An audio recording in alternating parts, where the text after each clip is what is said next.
சந்திரபிம்பமாக சந்திர வடிவமாக சந்திரனை தன்னுடைய நாபியில் தாங்கி இருக்கக்கூடிய மலையப்ப சுவாமிக்கு சந்திர பகவானே வாகனமாக இன்று ரதசப்தமில் நிறைவு வாகனமாக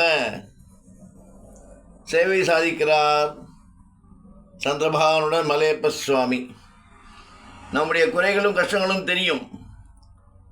நீ பிரார்த்திக்க வேண்டும், என் திருவடி பற்ற வேண்டும், நான் அபயம் என்று உன்னை காத்து ரட்சித்து காப்பாற்றுவேன் என்ற வார்த்தையில் நம்மை தேடி நம்மிடையே நமக்கு நல்லதை நடத்தக்கூடிய நாராயணன் சுரூபனான திருமலையப்பனான திரு வெங்கடமுடியான சீனிவாசனை போற்றுவோம், பற்றுவோம், நினைப்போம், பிரார்த்திப்போம். பிரார்த்தனை செய்து ஓம் நமோ நாராயணா என்ற நாமத்தை சொல்லி பாதம் பற்றி பயனடைவோம். ஓம் நமோ வெங்கடேச, ஓம் வெங்கடேசாய நமக.